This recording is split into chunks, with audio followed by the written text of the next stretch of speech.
Oh Congo na biso. Congo na biso tolalaka tolamuki na makambo ya sika pe ekoti.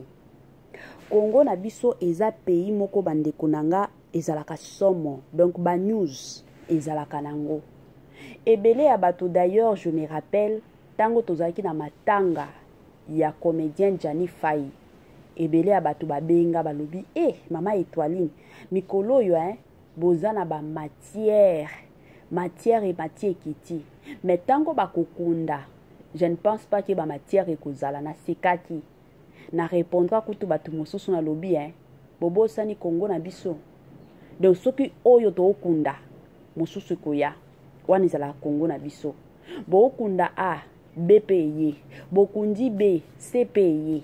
Wani zala ka Congo na biso. Donc Congo na biso ezaka ka place moko bandeko nanga makambo ezanga kate.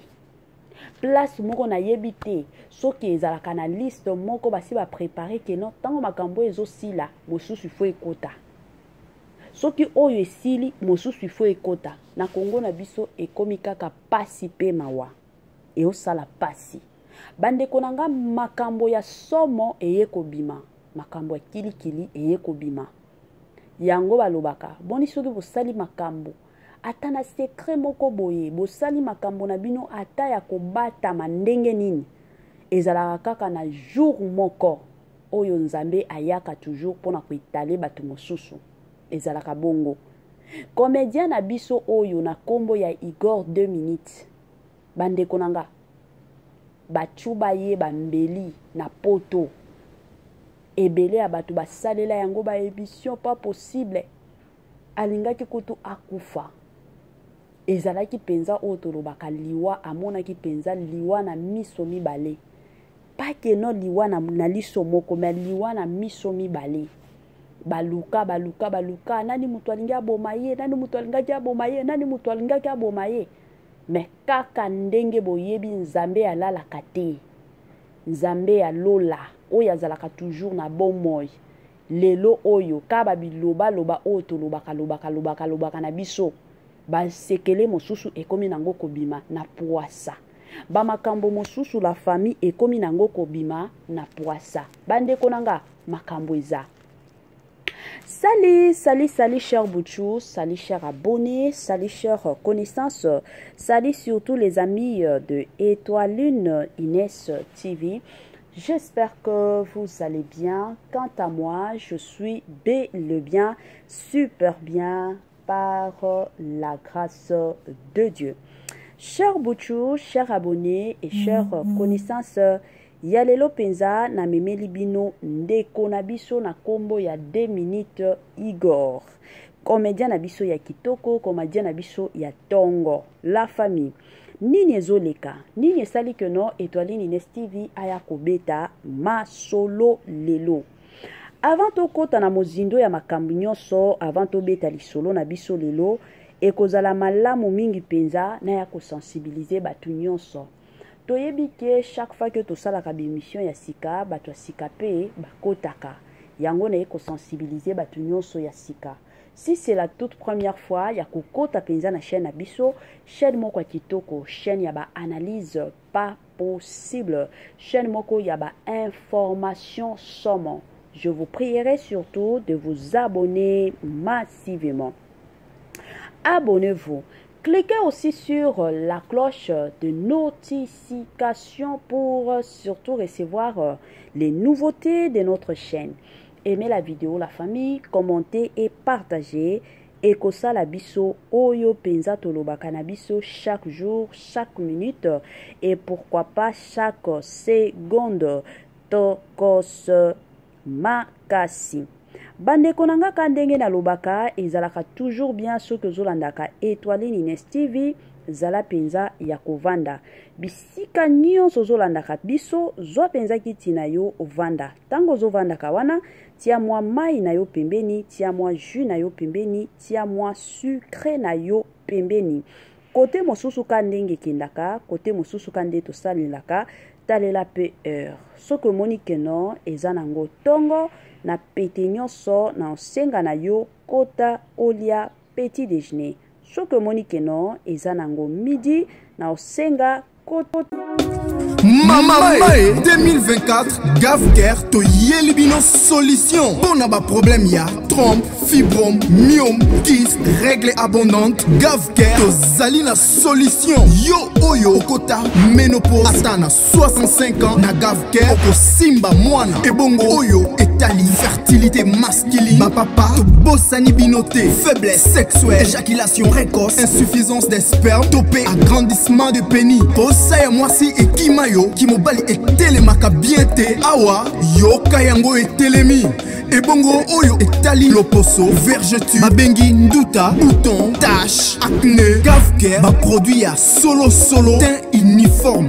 Na 5 jours ya pamba oteli talendenge bimiki toko na feti. Tozalina gamme complet ya Coca-Cola, ya injection, ya comprimé, na ya suppositoire. Yeah. Ozalina problème ya hémorroïde interne, topé externe. Papa, maman, kaka na 2 jours ya pamba omoni changement total. Pour la maladie, tension, diabète, AVC, topé, obésité, lobiko et zali, perte de poids, sans okota salle de sport. Kisi a injection, P comprimé, na Gavker, bikalibela.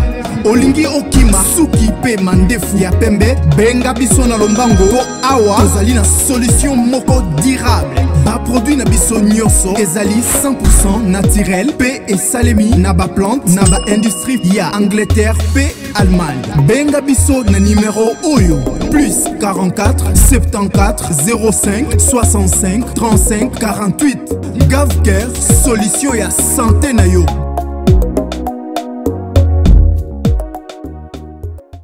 Gavker aye na ba solution ya kitoko. Gavker aye na makambo ya kilikili. Gavker aye po na lobiko na yo. Yo obelaka na yebi te nini obelaka bandeko nanga. Babibela bela na yo wana etungisa yo des années et des années. Ozwaka solution te. Otambola tambola ba hôpitaux na ba hôpitaux. Solution ezozwa makate. Na tout oyo na ye kosenga na yo kaka benga Gavker. Place lobiko na yo eza na système moko ya kitoko. La famille kandenge na bando beta masolo na ebandeli. Lelo oyo toye na Igor 2 minutes. La famille comédien na biso na minute oyo azana ye na poto. Na minute oyo azana kin plutôt azana poto te mais abando évoluer na ye na poto. Ayaki kin pona kokunda papa na biso Jani Fai. Yango esalaki keno aya kin. Sikoyo kana kin ndenge azaboye na kin. Bandeko nanga nde ba makambo eye kobima. Nazotiela bino nanu audio moko. Toyoka audio wana. Tolanda makambo nyonso ka ndenge bazoloba na audio wana. Et après audio wana ngaya bino Etoiline Ines TV na kozonga na ya kobete la bino mwa masolo ndenge makambo ezalaki. Pourquoi ba audio wana eye kobima na poisa. Bandeko nanga bo matisa volume pour que boyoka bien audio oyo boyoka ngo na bukebi nyonso esunga pe bandeko na biso mosusu. Bobo sana pete kosala partage ya vidéo na biso. La famille tolanda audio et on se retrouve juste après. Na Saint-Denis obosani omoni mukongono de ba pasolo ko banda na kingo ti na hanche. Tu te rappelles? On se rappelle en côté.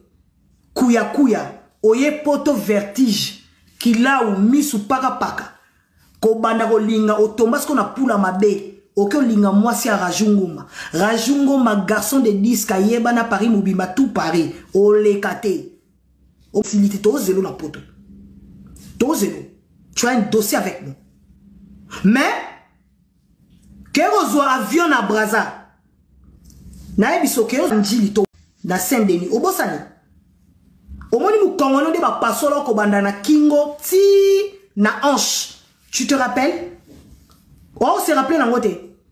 Kuya kuya oye poto vertige kila ou misu paka paka ko banda ko linga otomba sko na pula mabe. Oko linga mwasi a rajungoma garçon de disque yeba na Paris mobima tout Paris o lekate o filité to zelo na poto to zelo.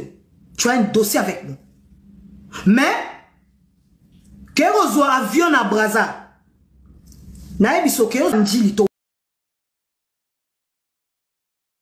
Voilà, de retour la famille, de retour après Kolanda, audio surtout, il y a ndeko na biso na kombo ya Bijou. Bijou nde muto sali émission na ye oyo biso pe tozwaki kandenge bomona ki la famille to yaki kozwa pe audio oyo to ya ko salelango analyse. Bande konanga problème eza nini? Problème eza que kandenge ebele abatu balandaki ndeko na biso Bijou asalaki live na ye alobaki keno azokendo tala Labrine après kokufa ya Jani. Ebele abatu toyebi ndenge nini biso ba congolais to traita Labrine après liwa ya Jani. Ebele abatu tolanda voire même jour oyo il fallait ebembe elongwa pour que eya Congo bandeko nanga baboya ki Labrine atala ebembe ya Jani. Tomona ba vidéo, il y a de ces personnes au baloba Labrine alapa, il y a de ces personnes au bayoke la penza Labrine mawa. Alors, Bijou assez pourtant na garant lobi non, Labrine azan de konabiso ba congolais na kendo sala nani ko visiter ye ko tala ye tala kaka bakundi na Congo nga pe na kendo tala ye na côté nanga. Bande konanga akendaki pe atalier ezana ba makambo mosusu kandenge bomonaki mais bino moko boyebi toza batu surtout biso batu ya média la famille soki dejo ke kotala motu ezana makambo mosusu ko filmer batu ba mona ezana ba makambo mosusu bandeko na ngai ata soki caméra ezate bo kanga caméra bo solo la bino na bino sikoyo toyebi te oyo penza Labrine abetela Bijou masolo toyebi te nini basolo la après kaka ko solo la na bango nde toyaki komona Labrine Bijou plutôt aye ko bima na ba réseaux sociaux aye ko bima pona ko sala émission oyo pona ko ya ko kebisa ndeko na biso Igor 2 minutes bon comprendre toyebi te si je ne me trompe pas ebele abatu tolandaki live moko ndeko na biso Irène azalaka pe youtubeuse asalaki live moko na Labrine après ka kokufa ya Jani. Bon, Labrine alobaki je suis sûre et certaine batu ebele basala déjà constant na bango ndenge Labrine abandai koloba na temps wana azalaki neti mutu moko azata kuna te. Donc liwana nous ya papa na biso to ya ndeko na biso Jani Fai et travailla qui était beta qui était yaki ko beta tango yaki ko ndima ke c'est vrai ya Jani akufi tango siko ya monike ebembe fo ezonga Congo en tout cas babiloko wana ezongi saye sikoyo na nzela. Alors bon selon ndeko na biso Irène Masiakidi alobaki nini ayebi ebele soki lelo oyo alingi abimisa makambo concernant couple ya Jani na Labrine ekoyinda sur les réseaux sociaux ekobeba penza ya makasi ezaki koloba na ye parce que ye mosusu Irène babando benga ye pona okataka makambo donc ezalaki moi somo ayebi penza ebele. Alors toya komona pe ndeko na biso pe Bijou ye wana pe aye pe ko bimisa makambo na ye aye ko kebisa ndeko na biso comédien na biso Igor 2 minutes alobi que non Igor il faut akanga munoko aloba te. Toyebi ke la plupart ya ba comédien na biso o bazana poto oyo babandaki ko solola na ya Jani bayebi ebele bayebi penza ebele et surtout concernant pe liwa ya Jani ebele abandeko na biso bazana poto bayebi makambo ebele.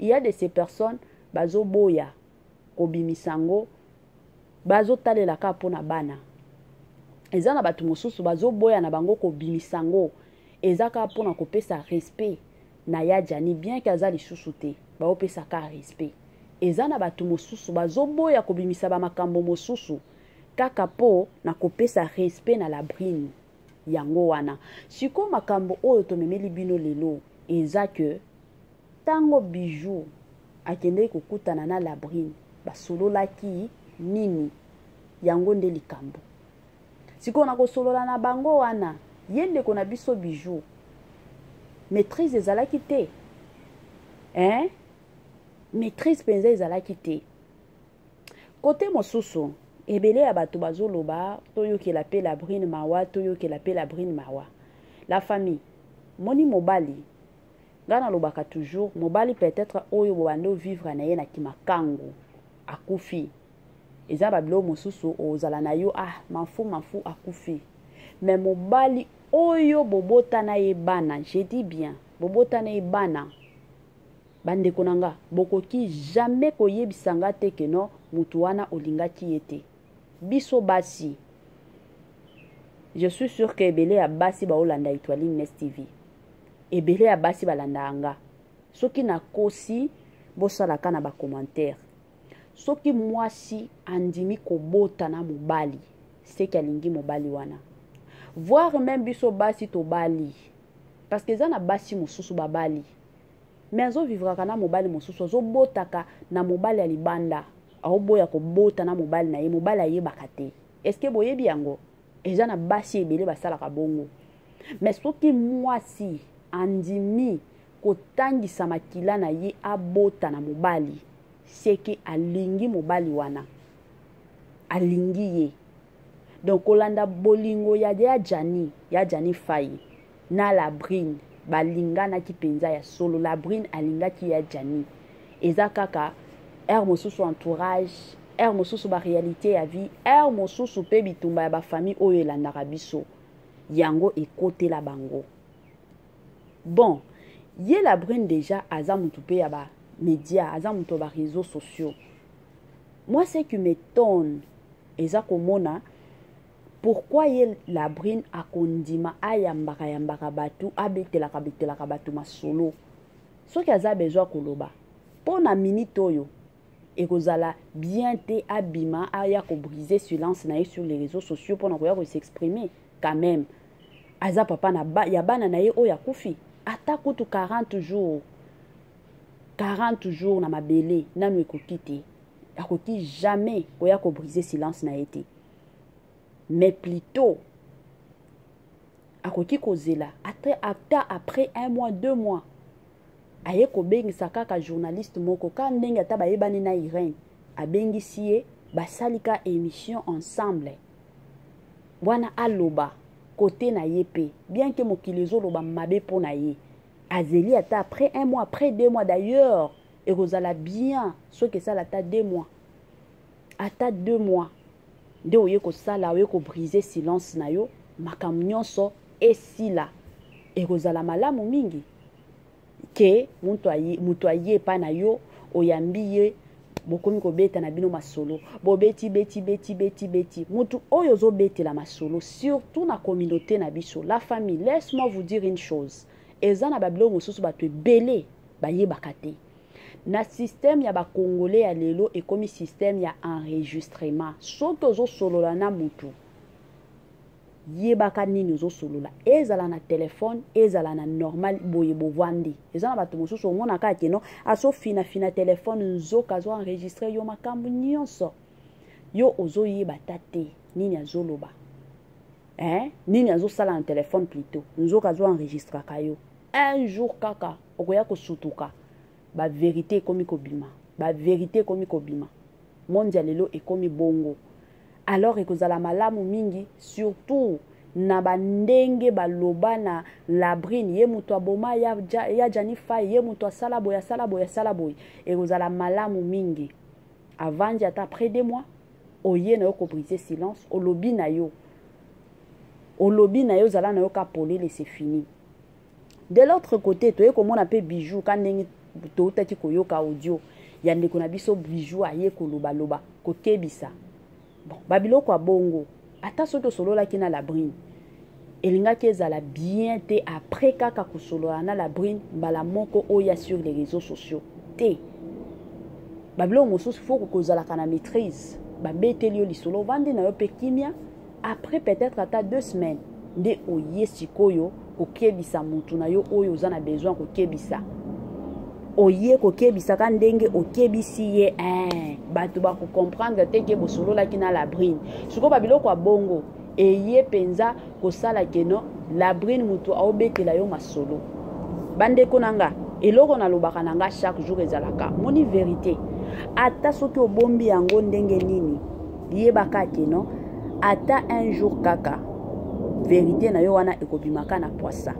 ezalaka bongo yango eza na bamakambo mosusu babombaka te bamakambo mosusu ata obombi yango ka ndenge toloba ya jani tokovandaka ka jour mosusu boye bomoni kaka bakambo le preuve à l'appui oyo tolobaka le preuve à l'appui eye kobima ezalaka bongo bamakambo mosusu babombaka yango te yo soki Igor aza na makambo na ya koloba aza na kosilika oyo azosilika azalaki pembeni ya jani ayebi ba réalité ebele bofingi ba maxi maxi boye baza na poto kuna bayebi ba réalité ebele bayebi penza ba réalité ebele bandeko na ngai ba makambo oyo biso na kin oyo biso na Congo awa toyeba te bango kuna na poto bayebi bazalaki en contact na ya jani eosala pasi penza makasi pour na communauté na biso eosala pasi penza makasi parce que na communauté na biso bolingo eza te tina ndenge ya jani akufi c'est comme s'il y a d'autres personnes basepela c'est comme si eza na batu mosusu baza na bango ata kuna te parce que na babiloko ya bongo moi je ne m'attendais même pas à ce que batu mosusu bakoya kosala ba live na bango batu mosusu bakoya kofinga to kosasa baninga mosusu bakoya kopekisa baninga mosusu après kokunda ya jani na bando s'attendre na oyo te mais eye kolakisaka keno na communauté na biso ba congolais to lingana te bolingo penza ezalaka te to salaka semblant ya kolingana to lingana ka parce que naza na besoin ya mutu asalelanga boyi